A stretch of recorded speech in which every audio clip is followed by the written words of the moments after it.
자, 오늘은 이제 제가 제목을 마지막 때를 위한 베드로의 권면이다라는 제목으로 한번 말씀을 나누고자 합니다. 이제 오늘 본문을 포함해서 이제 우리가 4장 12절부터의 말씀을 보시면 이제 마지막 때 그 성도들에게 닥친 고난과 그 시련과 관련해서 베드로 사도가 우리에게 권면의 말씀을 주고 있는 그러한 본문의 말씀이 됩니다. 베드로는 이제 예수님이 오실 날이 머지 않은 그 마지막의 때, 그러니까 흔히 말하는 우리가 재림의 때라고 할 수 있죠. 그 재림의 때 성도들에게 임하는 그 고난과 시련, 세상의 핍박 속에서 성도들이 어떻게 올바른 신앙의 자세를 갖추며 살아가야 되는가, 어떠한 삶의 모양으로 하나님 앞에 나아가야 되는가라는 것에 대해서 오늘 말씀을 통해서 우리에게 정확하게 그 메시지를 전달하고 있습니다. 크게 이제 두 부류로 나누고 있죠. 두 부류. 그러니까 나이가 많은, 그래서 이제 앞선 지도자들로 대표되는 그러한 장로들과 그리고 일반의 젊은 성도들, 이렇게 두 부류로 나누어서 이제 권면의 말씀을 우리에게 하고 있습니다. 자, 그렇다면 이제 본문으로 들어가서 1절에 보시면 이렇게 말씀을 하고 있죠. 너희 중 장로들에게 권면하고 있다. 여기서 앞에서 제가 말씀드린 바와 같이 이 장로들이라는 것은 본래적 이제 연장자라는 본래적 의미뿐만 아니라 앞선 지도자들, 그러니까 교회를 이끌고 섬기는 자들 중에서 앞선 지도자들이다, 이렇게 그 의미를 우리가 확장해서 볼 수가 있습니다. 바로 어떻게 보면 이제 저와 같은 어떤 목회자가 될 수도 있고 앞선 중직자들이 될 수가 있겠죠. 지금 베드로는 바로 교회의 그 지도자들에 대해서 권면을 하고 있는데 무엇을 권면하고 있는가라고 보았을 때 크게 네 가지로 우리에게 말씀을 전해주고 있습니다. 그래서 첫 번째 보시면 2절 상반절에 보시면 뭐라고 이야기를 하느냐. 너희 중에 하나님의 양무리를 치되 억지로 하지 말고 하나님의 뜻을 따라 자원하는 마음으로 해라. 이렇게 우리에게 말씀을 하고 있습니다. 너희 중에 하나님의 양무리를 치되 억지로 하지 마라. 그리고 하나님의 뜻을 따라 자원하는 마음으로 그들을 섬겨라. 이렇게 우리에게 말씀을 하고 있는 것이죠. 무슨 뜻이냐 하면 하나님께서 맡기신 성도들이 있습니다. 이 교회를 이루고 함께 교회를 섬겨가는 많은 동력자들이 있죠. 그 성도들을 섬김에 있어서 할 수 없이, 그리고 억지로 하는 것이 아니라 하나님의 뜻을 따라 그분의 계획하심과 섭리와 그분의 의를 이루기 위하여 어떻게 하라는 것입니까? 바로 자원하는 마음으로 섬겨라. 이렇게 우리에게 말씀을 하고 있습니다. 여기서 자원하라는 것은 이제 갈망하다, 열정을 품다, 이런 의미를 가지고 있습니다. 한마디로 교회를 섬길 때 정말 기쁘고 열정적인 마음으로 어떻게 해야 한다는 겁니까? 교회를 섬기는 자리에 나아갈 것을 우리에게 이야기를 하고 있는 것이죠. 때로는 내가 상황이 여의치가 않고, 때로는 내가 주어진 환경과 여건이 좋지 않아서 내 마음이 짓눌리게 되고, 때로는 고통스럽다 할지라도 하나님께서 맡기신 그 귀한 섬김의 자리에서는 어떻게 하라는 거죠? 그 섬김을 주님의 마음으로 기쁘고 감사의 마음을 담아서 더욱 열심히 열정적으로 감당해야 된다. 이렇게 베드로가 지금 우리에게 말씀을 하고 있는 것입니다. 그러니까 우리가 이 거룩하고 복된 이 귀한 교회의 자리, 교회의 섬김의 자리에 서게 되었을 때 우리는 정말 억지로 할 수 없이 하는 것이 아니라 정말 하나님이 부어주시는 그 기쁜 마음을 품어서 온 전심을 다해 이 교회를 섬기는 그 자리에 설 것을 지금 우리에게 말씀을 하고 있는 것이죠. 그래서 어떤 신학자는 이렇게 이야기도 합니다. 신앙은 곧 헌신입니다.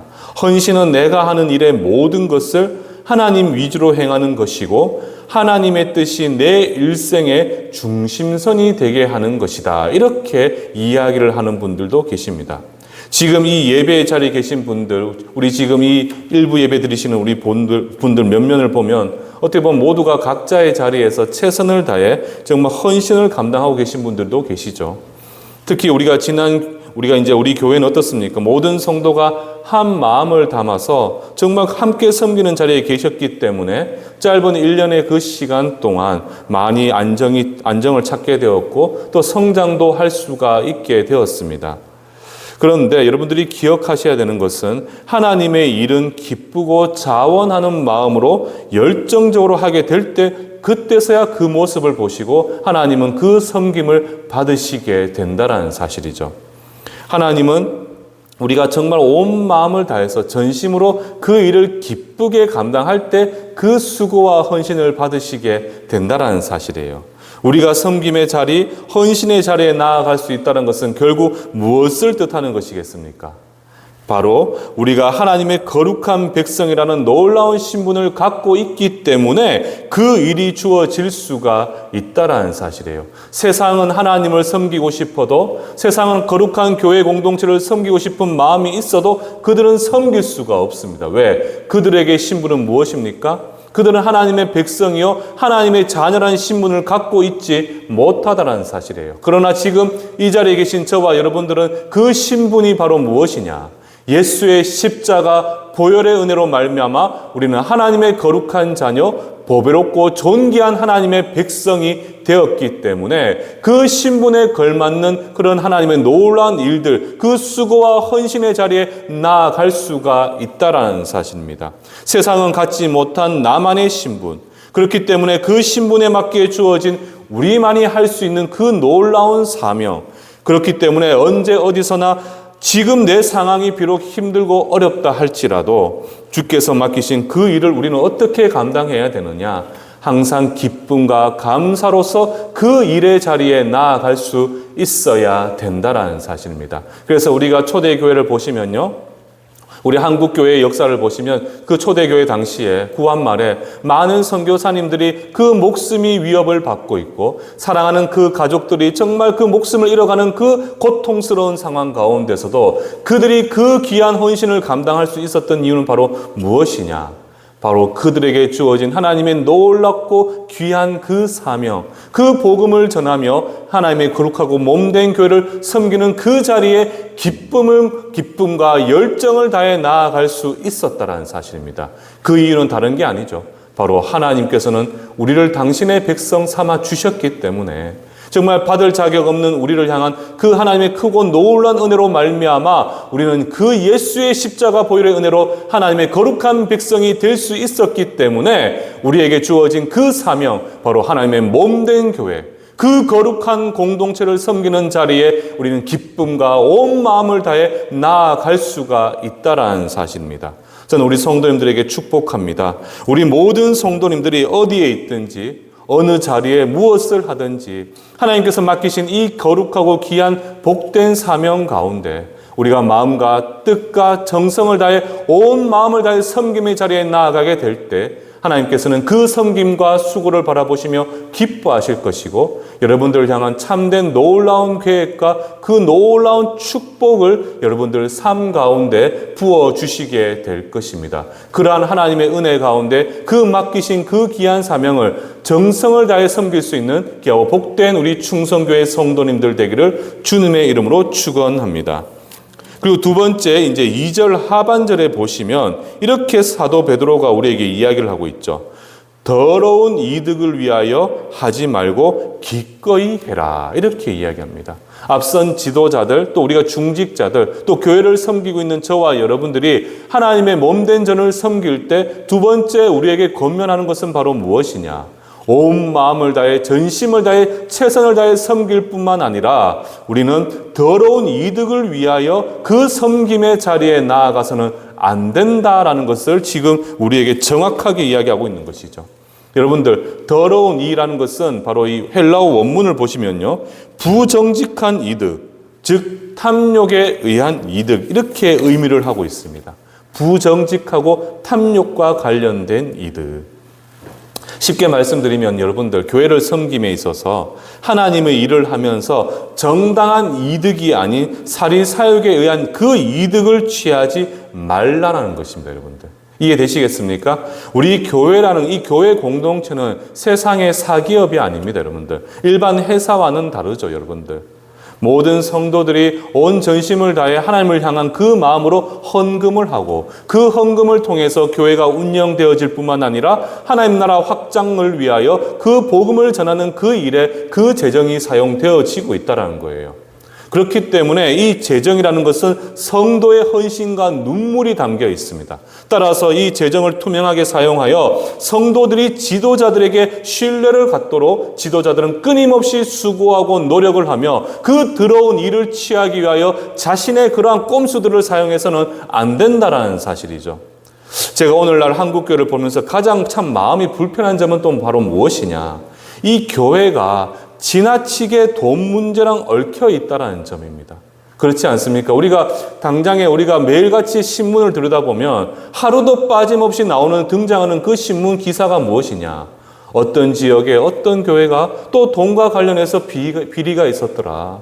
그것 때문에 고소고발이 일어났더라. 바로 얼마 전에도 또 뉴스에 크게 대서특필되었지 않습니까?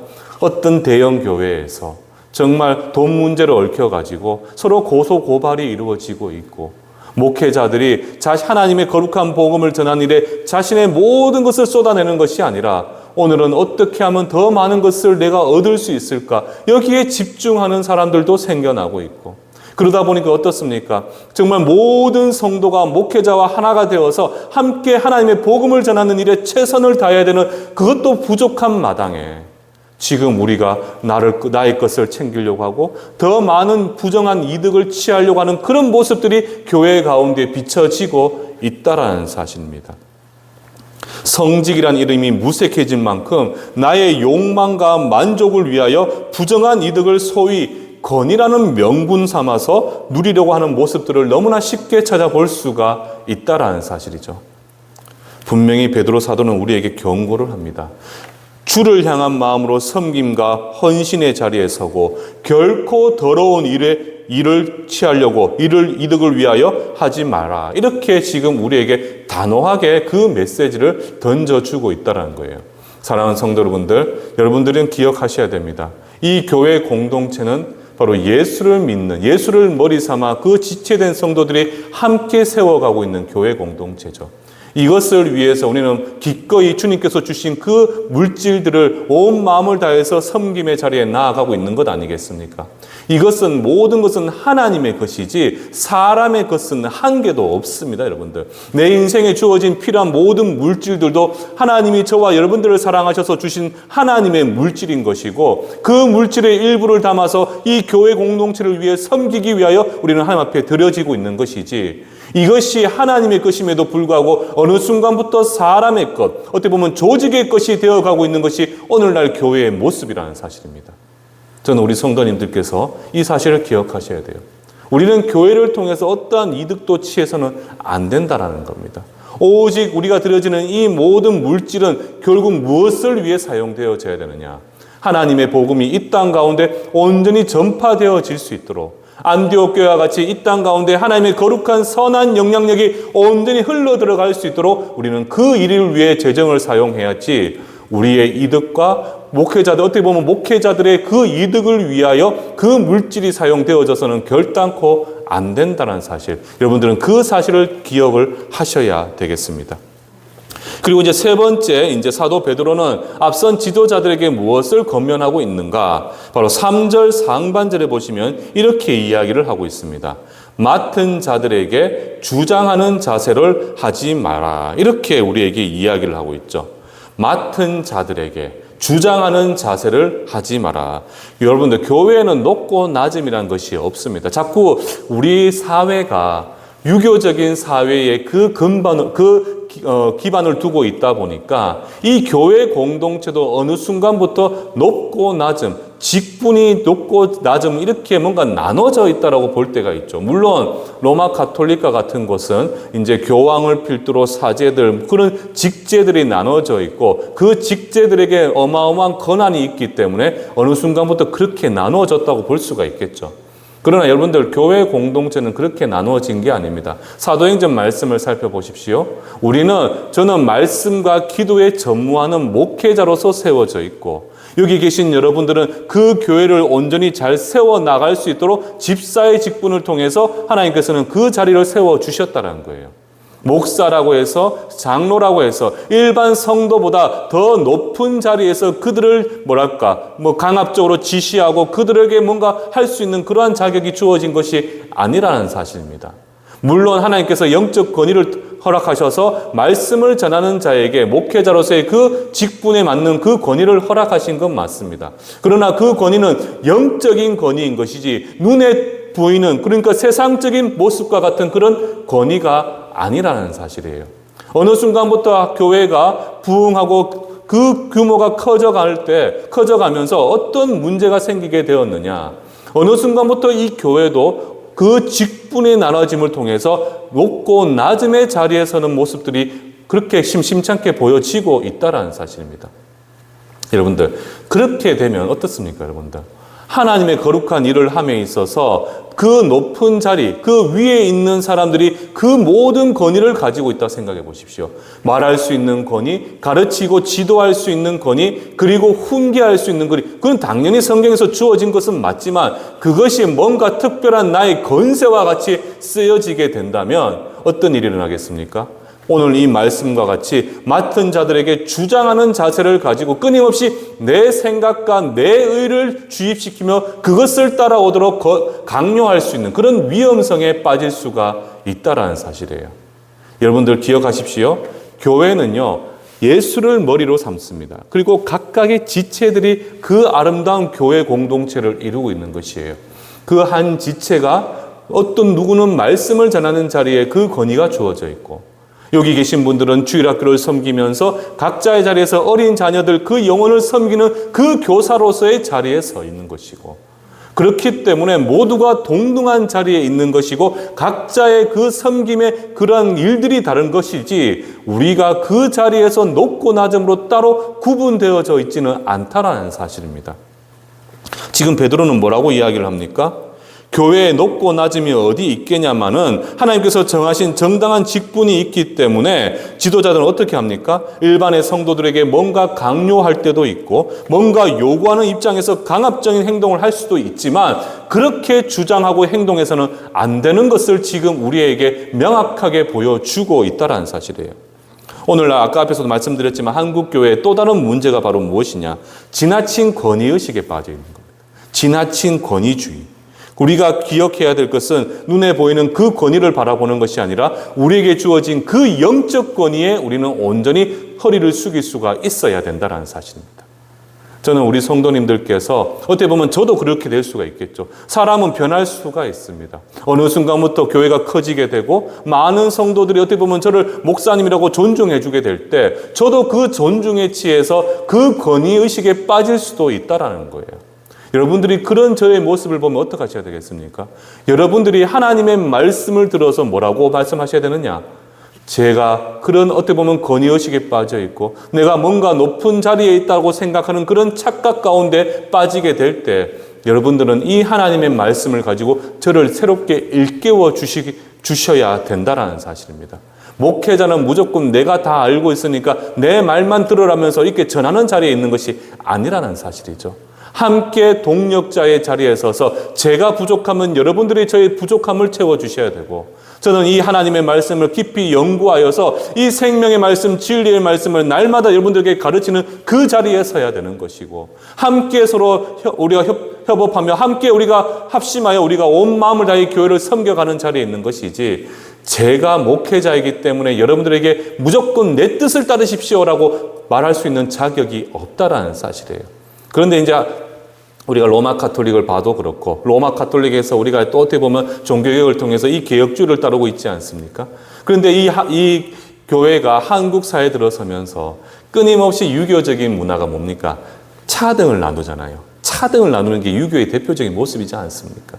그러다 보니까 교회도 어느 순간부터 목사가 가장 머리에 있게 되고 그 밑에 장로님들과 중직자들이 밑에 있게 되고 그 가장 일반 평신도들이 가장 밑에 있는 그런 자리에 어느 순간부터 이 교회가 조직 구조가 만들어져 갔다는 거예요. 그런데 여러분들 그것은 결코 옳은 것이 아닙니다. 모든 앞선 자들, 그 앞선 자들은 무엇을 어떤 행동을 보여야 되는가? 맡은 자들에게 주장하는 자세를 하지 마라. 우리는 주 안에서 한 형제이고 모두가 하나님의 거룩한 자녀이기 때문에 함께 서로를 섬기고 무엇보다도 낮은 자보다 더 낮은 자의 자세로 섬김의 자리에 나아가야 한다는 사실입니다. 제가 분명히 말씀을 드리지만요, 이 섬김이라는 것은 위에서 아래로 내려다볼 때 그 섬김은 결코 일어날 수가 없습니다. 오직 더 낮아져서 아래에서 위로 올려다보게 될 때, 그리고 예수께서 어떻습니까? 그 제자들을 발을 씻기기 위하여 무릎을 꿇고 아래에서 제자들의 발을 씻기신 것처럼 항상 낮은 자리에서 위로 올려다 볼 수 있는 그러한 신앙의 자세, 그러한 겸손의 자세를 갖추게 될 때, 그때서야 교회는 참된 섬김과 헌신이 이루어질 수가 있다라는 사실이에요.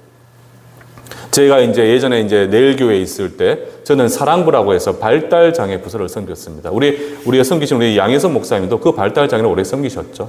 자, 발달장애를 아이들을 섬기다 보면 어떤 자세로 나아가야 되느냐. 일반 성도들을 대하듯이, 심지어는 제가 주일학교를 섬겼기 때문에 초등부를 섬기는 그러한 모습처럼 섬겨서는 안 돼요, 여러분들.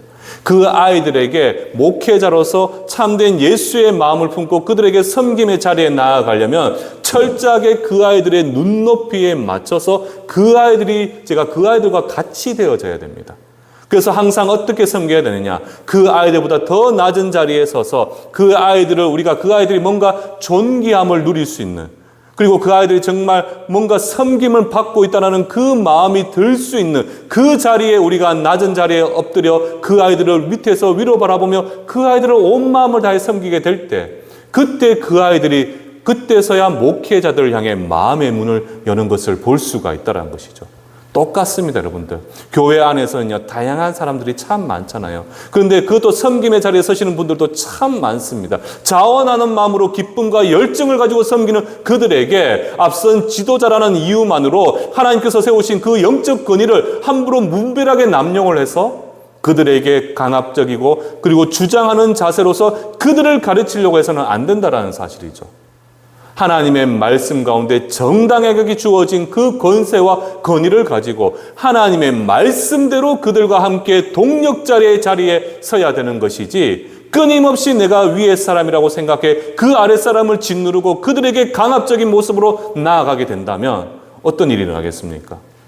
교회는 점점 그 권위주의로 말미암아 딱딱해지고 부드러워질 수가 없어요. 하나님의 말씀이 온전히 흘러 들어갈 수 있는 그 모든 길이 막힐 수밖에 없다라는 사실입니다. 그래서 앞선 자들이 기억해야 되는 것은 바로 겸손한 자리에 서는 것, 겸손한 마음을 품고 섬김의 자리에 서는 것. 그러니까 지금 이 자리에 계신 우리 교사분들이 아이들을 섬길 때 그 섬김에는 어떤 자세로 섬김의 자리에 나아가셔야 되겠습니까?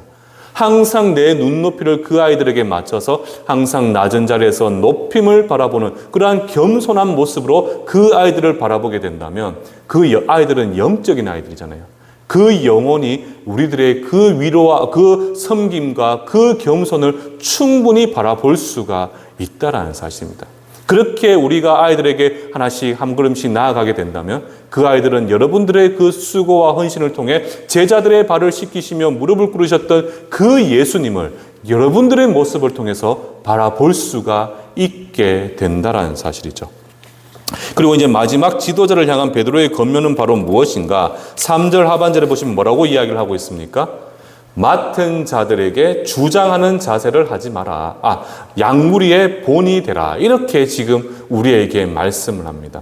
모든 양무리의 본이 되어져야 한다. 모든 믿는 자의 본이 되어라. 이렇게 지금 우리에게 말씀을 하고 있는 것이죠.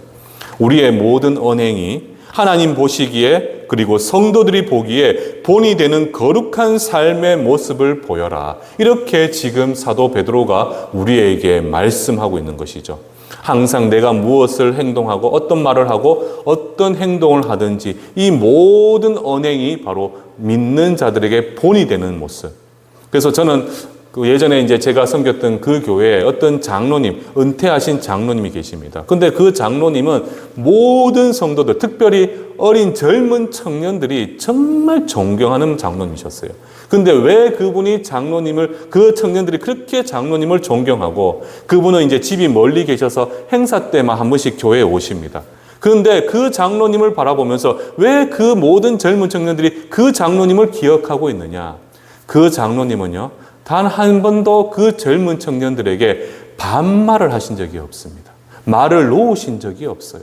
자기의 손잡벌 되는 그 젊은 청년들도 함께 그 청년들이 그 섬김의 자리에 나가는 것을 보고 항상 겸손하게 그 청년들을 높이고 그 청년들을 존중하고 그러면서 모든 행동에 앞서 본이 되는, 그러니까 항상 교회에 제일 먼저 오셔서 주보나 정리되지 않은 성경책이나 이런 것을 친히 손으로 정리하시고 항상 그 섬김의 자리에 나아가는 모습을 볼 수가 있었다는 것이죠. 그렇게 모든 언행이 하나님 보시기에 그리고 성도들 보기에 본이 되는 삶을 살아가니까 세상 사람들은 다 알잖아요. 그분이 얼마나 겸손하시고 얼마나 앞서서 그 수고와 헌신의 노력을 하고 계시는지를 모든 사람들이 칭송을 하더라는 겁니다. 사랑하는 성도 여러분들, 바로 이것이 어떻게 보면 앞선 자들의 참된 모습이 아니겠습니까? 더러운 일을 취하지 않고 온 마음을 다해서 열정으로 교회를 섬기고 더 나아가서 정말 겸손의 자리에서 낮은 자들보다 더 낮은 자리에 서서 그들을 섬김의 자리에 서게 되고 모든 은행이 믿는 자들의 본이 되는 그러한 삶을 살아가게 될 때 어떻게 되겠습니까? 앞선 그들의 모습을 보며 따라오는 우리 후배 성도들이 정말 그 모습을 통해서 그렇게 나도 변화되는 삶을 통해 거룩하고 몸된 전을 섬길 수 있고 그 섬김의 자리에 그들은 기꺼이 나아올 수가 있다라는 사실입니다. 그래서 사도 베드로는 지금 우리에게 무엇을 이야기하느냐? 겸손히 그리고 온 마음을 다해서 주님께서 맡기신 그 귀한 사역을 온전히 기쁨으로 감당해라. 그렇게 지금 우리에게 그 지도자들을 향해서 고백을 하고 있습니다. 자, 그리고 그렇게 지도자들이 낮은 자의 섬김을 행하게 될 때 하나님께서는 그들에게 어떻게 갚으시게 되느냐? 뭔가 보상도 주어진다고 말씀을 하시네요. 4절 말씀해 보시면 이렇게 이야기를 합니다. 우리 다 함께 한번 고백해 보도록 하겠습니다. 시작. 시들지 아니하는 영광의 간을 얻으리라. 자, 그리하면, 우리가 중요하죠. 그리하면, 앞서 네 가지를 이야기하셨죠. 그리하면, 무엇을 주시겠다는 겁니까? 목자장이 나타나실 때, 지금 이 사도 베드로는요, 지금 말세의 때, 마지막의 때, 다시 예수님이 오실 그 재림의 때를 가정에서 어떻게 합니까? 믿는 성도들이 어떻게 신앙의 자세를 갖춰야 되는가라는 것을 이야기합니다. 그렇다면 전제가 예수님이 오실 것을 이야기하는 것이죠. 우리가 온 마음을 다해서 그 예수께서 언제 오실지는 알 수 없지만 마음과 뜻과 정성을 다해 하나님의 거룩한 교회를 섬기게 될 때 하나님께서는 이 땅 가운데 예수께서 다시 오시는 그날 우리에게 무엇을 허락하신다는 겁니까? 바로 영광의 관을 얻을 것이다. 하나님의 거룩한 백성, 그 앞선 자리에서 그 수고와 헌신을 감당한 하나님의 거룩한 백성들에게 하나님께서는 무엇을 주시느냐? 바로 영광의 관을 우리에게 씌워 주시게 된다라는 사실이에요.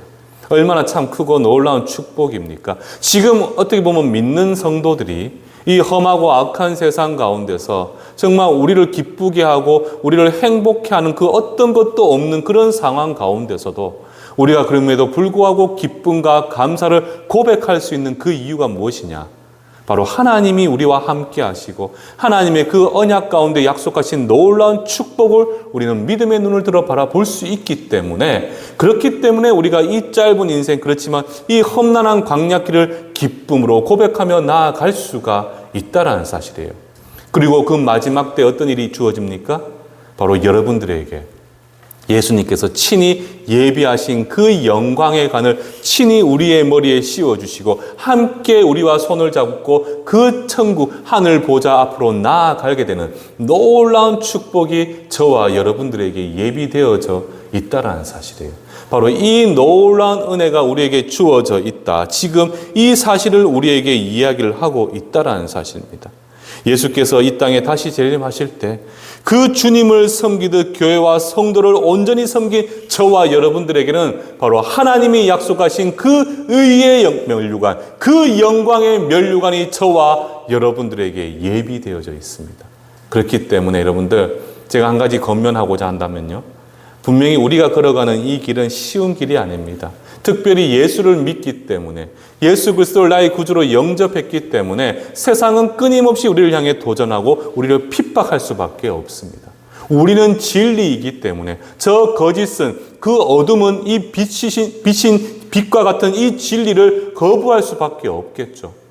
그러나 우리는 진리 안에 거하는 자, 빛 가운데 걸어가는 자들입니다. 그렇기 때문에 세상 가운데는 때로는 우리가 핍박과 어려움이 있을 수도 있고 내가 원하는 대로 삶을 살아갈 수도 없습니다.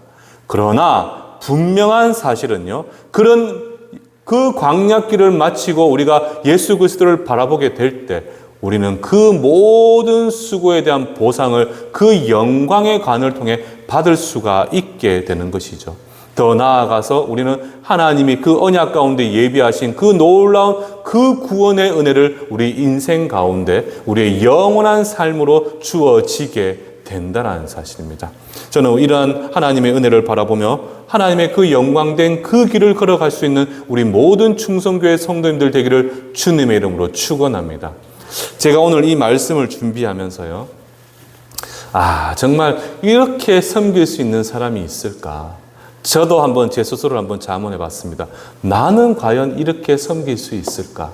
그런데 참 쉽지는 않더라고요. 섬길 수는 있죠. 그러나 이것이 꾸준함을 가질 수는 없겠더라고요. 때로는 저도 넘어질 수도 있고, 앞에서 말씀드린 바와 같이 저도 강압적으로 여러분들에게 뭔가 잘못된 것을 가르칠 수도 있을 것 같고, 저도 언젠가는 어떻게 보면 또 변화되었다, 우리 목사님 바뀌었어, 이렇게 그런 이야기 들을 수도 있지 않겠습니까? 우리가 한결같이 그 수고와 노력을 감당하는 것은 결코 쉽지가 않아요.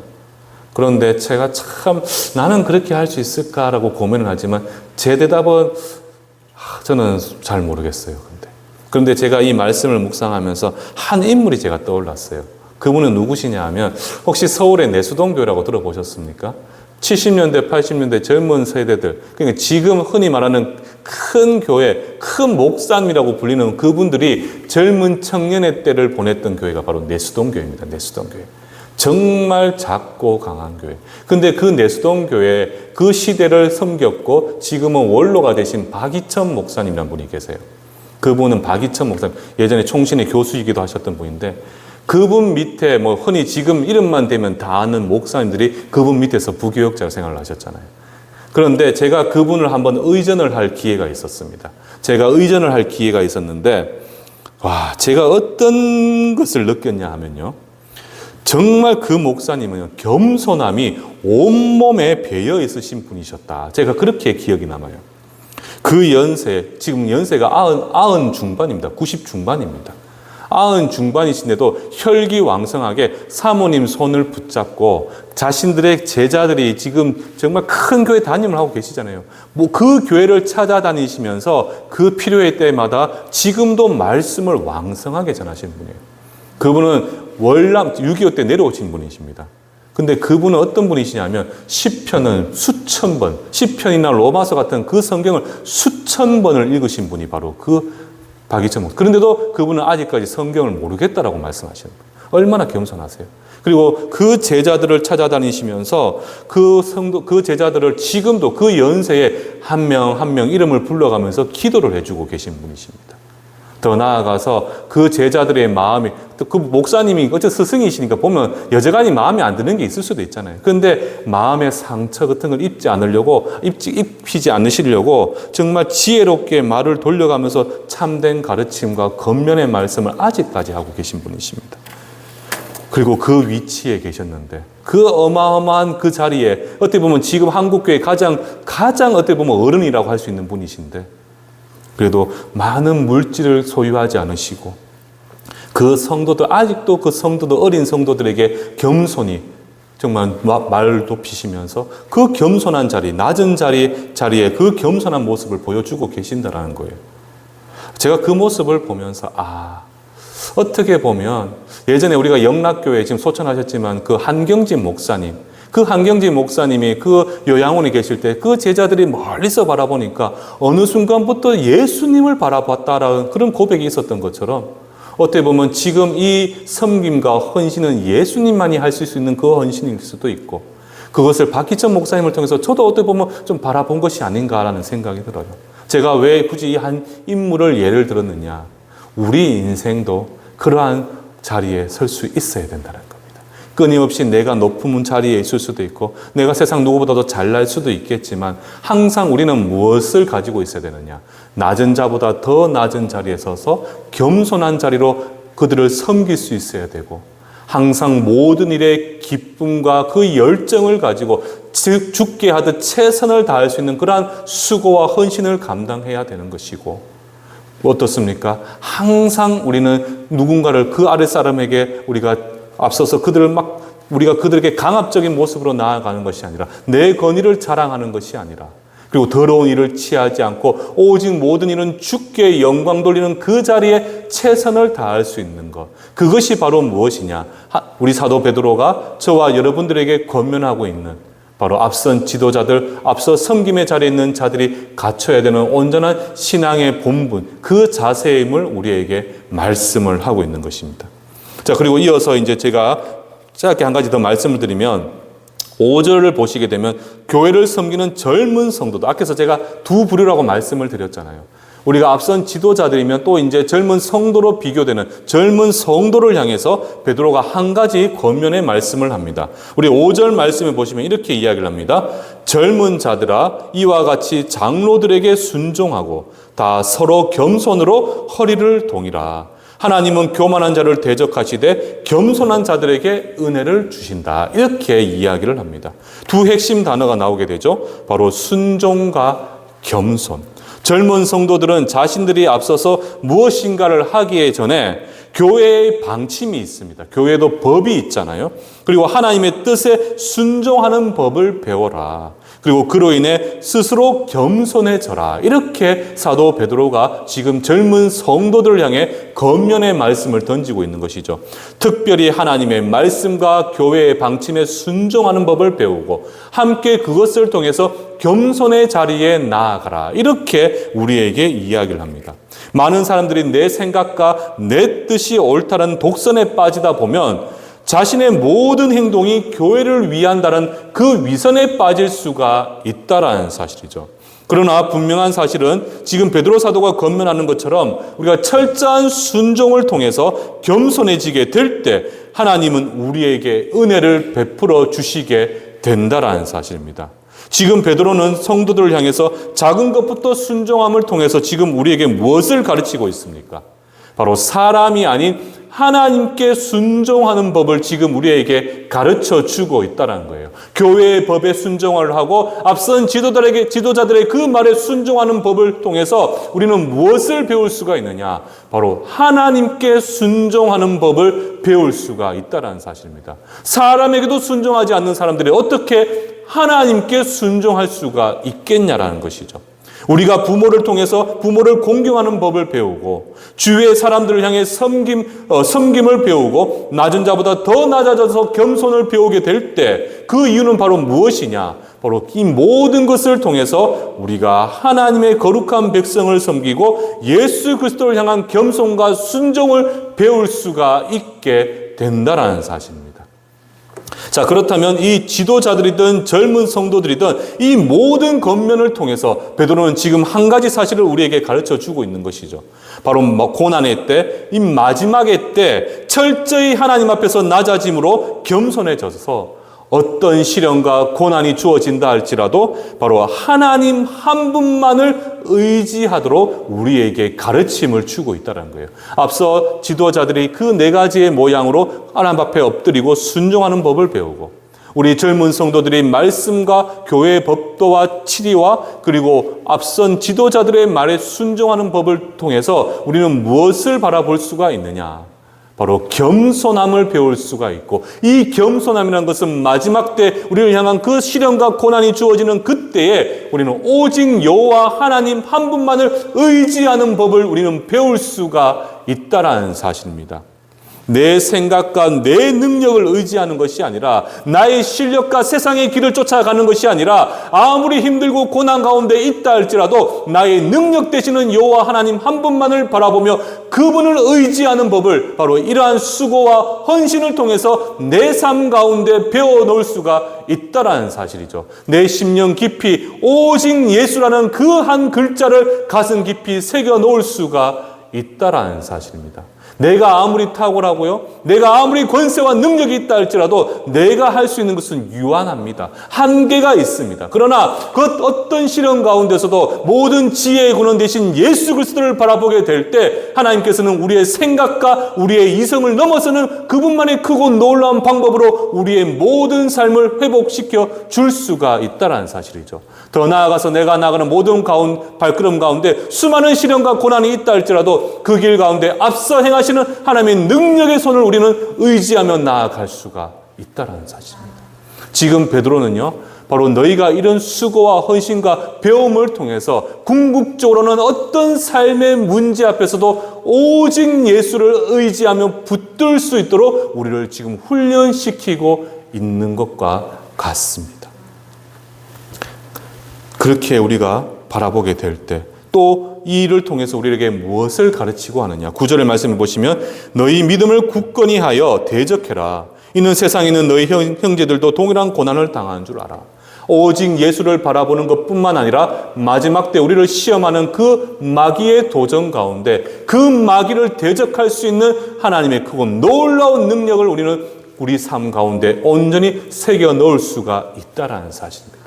그래서 하나님을 의지하고 우리를 대적하는 저 마귀와 싸워서 이길 수 있는 그 힘과 능력은 무엇을 통해서 얻을 수 있느냐? 바로 예수님 그 말씀 앞에 무릎을 꿇고 겸손히 온 마음과 뜻과 정성을 다해 예수의 심장과 마음으로 교회 공동체를 섬기고 거룩한 성도들을 섬기고 주의 일에 정말 기쁨으로 그 일을 감당하며 나의 욕심을 위하여 나의 더러운 일을 취하기 위함이 아니라 철저하게 주의 영광을 위하여 헌신의 자리에 나오게 될 때 우리는 이 모든 것들을 내 삶을 통해 세상 가운데 증거할 수가 있다라는 사실이죠. 말씀을 마무리하면서요, 사랑하는 성도 여러분들, 요한 1서 5장 4절에 보시면 사도 요한이 이렇게 이야기를 합니다. 무릇 하나님께로부터 난 자마다 세상을 이길 것이다. 세상을 이기는 승리는 이것이니 우리의 믿음이다. 마지막 때, 종말의 때, 예수께서 다시 오시는 그때 우리는 정말 세상의 끊임없는 핍박과 도전 가운데 직면하게 되지만 분명한 사실은 우리가 예수를 믿는 그 믿음 가운데 서 있게 될 때 어떤 일이 일어난다는 겁니까? 세상을 이기게 되는 그 놀라운 일들이 저와 여러분들 인생 가운데 주어지게 된다라는 사실이죠. 그렇게 하게 될 때 10절, 우리가 이제 오늘 본문 10절 하반절에 보시면요, 자기의 영원한 영광에 들어가게 하신 이가 잠깐 고난을 당한 너희를 친히 온전하게 하실 것이다. 바로 예수 그리스도께서 그 고난 가운데 있는 우리를 온전하게 하실 것이다. 그리고 굳건하게 하시며 강하게 하시고 털을 견고하시게 하실 것이다. 어떤 그런 그 핍박, 어떤 도전이 다가온다 할지라도 끊임없이 우리가 세상의 그런 풍파들이 우리를 침노한다 할지라도 우리는 뿌리 깊은 나무가 되어서 어떤 핍박 속에서도 흔들림 없이 오직 예수를 바라보며 나아갈 수 있는 놀라운 축복이 우리에게 주어지게 된다는 사실이죠.